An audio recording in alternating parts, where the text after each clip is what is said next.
On a cold city night, beneath the glow of streetlights, a young black woman stood alone, clutching her swollen belly.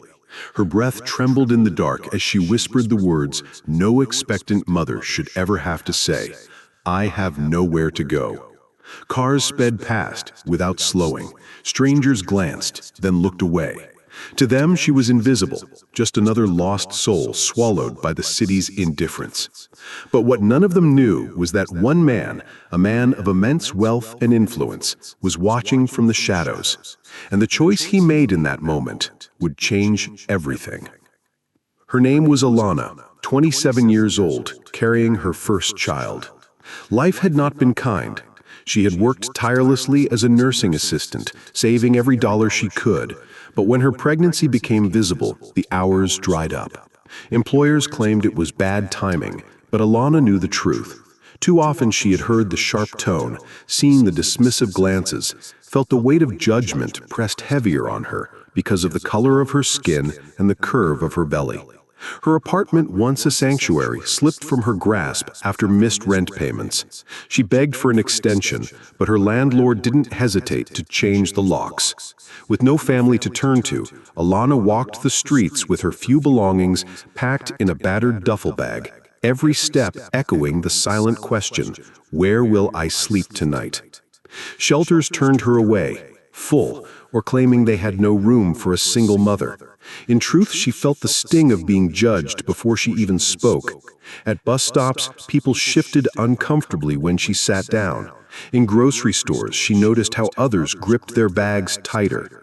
Everywhere she turned, the message was the same: you don't belong here. Across the city, in a penthouse that touched the skyline, a millionaire named Richard lived in quiet luxury. To him, people like Alana were unseen, hidden behind tinted car windows and gated estates. His life was built on polished surfaces and numbers in accounts, far removed from the struggles of those below. Yet fate has a way of colliding worlds that were never meant to meet, and soon Alana's path and Richard's would cross in a way neither of them could have predicted. The following days blurred into one long stretch of exhaustion for Alana. She wandered from one end of the city to the other, carrying the weight of her unborn child and the gnawing fear that she might not survive the nights ahead. Each evening she approached shelters, churches, even strangers on the sidewalk, but the answers rarely changed. No space, we can't help, try somewhere else. Some didn't even bother to speak. Their silence said enough. The cold cut deeper each night. Her swollen ankles ached from hours of walking, her back strained under the weight of pregnancy, and her heart battled against despair. Hunger clawed at her, forcing her to ration the granola bars she'd stuffed in her bag days earlier. Each bite was more for her unborn baby than for herself. One evening, she found a bench outside a closed diner and lowered herself slowly, clutching her belly as if shielding it from the world's cruelty. Passers-by glanced, frowned, and walked faster.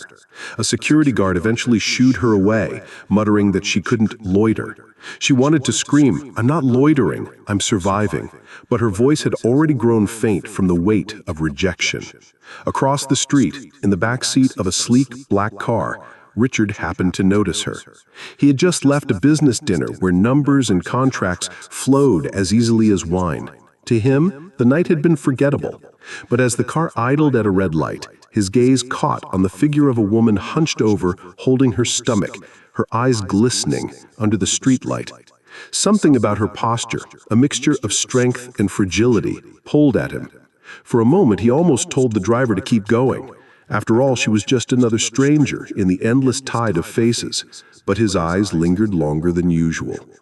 The next night he saw her again. Different street, same duffel bag, same weary expression. This time he couldn't ignore the thought pressing into his mind. How does someone end up here? Richard had spent his life insulated from questions like that, but Alana's presence unsettled him. Meanwhile, Alana's situation grew more dire. One afternoon, she staggered into a grocery store, hoping to warm herself for just a moment. But instead of compassion, she was met with suspicion. The clerk eyed her bag, whispering into a phone until a manager appeared. They told her she had to leave, that she was making customers uncomfortable. Humiliation burned in her chest as she stepped back into the cold, her tears freezing on her cheeks before they could fall. That night she whispered aloud, as if to the child inside her, "We just have to make it one more day." She didn't know that someone had been quietly watching, struggling with his own conscience. For Richard, this persistence gnawed at something he had buried for years, the memory of his own mother, who had once fought through nights just as desperate, though he rarely spoke of it. The city seemed to be determined to break her, yet Alana kept moving. And the more she endured, the closer Richard came to a decision that would alter both of their lives forever. It happened on a frigid night when the city's wind howled like it wanted to sweep away the forgotten. Alana had walked for hours, searching desperately for a place to rest. Her body ached more with every step, her breath shallow, her legs straining under the weight of both exhaustion and pregnancy. At last, she sank to the pavement outside an upscale hotel, clutching her belly as sharp pain rippled across her body. People stepped around her, annoyed at the obstruction on the sidewalk.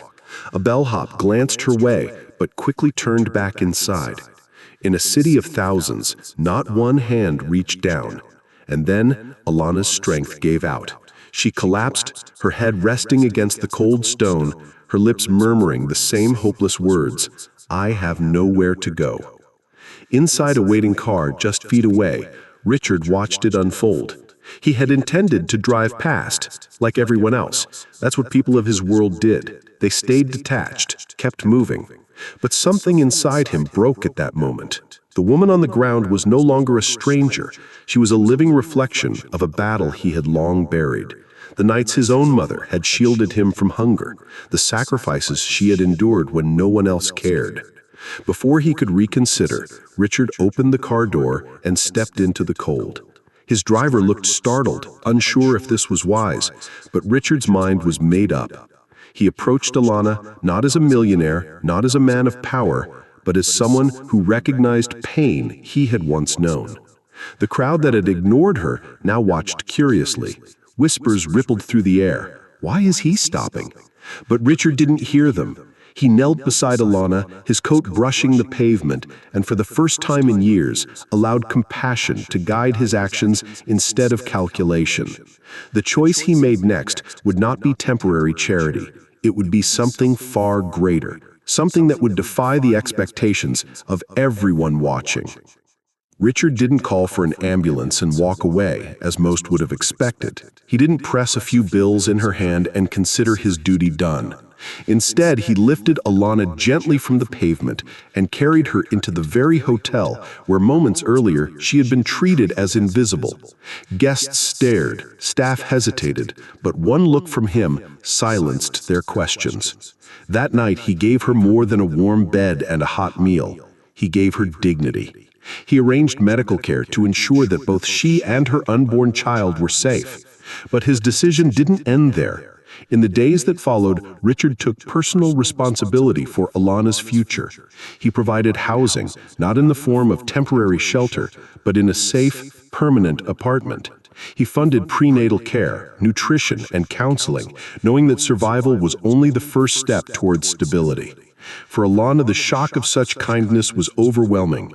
She had braced herself for pity, for charity paraded in front of cameras, for a gesture meant more for reputation than compassion. Instead, what she found was something far rarer, a man who looked past the labels society had stamped on her, homeless, black, pregnant, unworthy, and saw a human being who deserved a chance. News of the act spread quietly at first, then louder as others began to notice. Some criticized Richard, claiming it was reckless or unwise, but he paid no mind. He understood something most people refused to face, that compassion is not weakness, and dignity is not a luxury reserved for the wealthy. Alana's child would be born into a world where someone had fought for their right to exist safely, and in that truth lay the deepest power. Because when a city full of strangers chose to look away, one man chose to stop. One decision changed the course of two lives forever. And it leaves us with a question we cannot ignore. If compassion costs nothing, why do so many of us withhold it?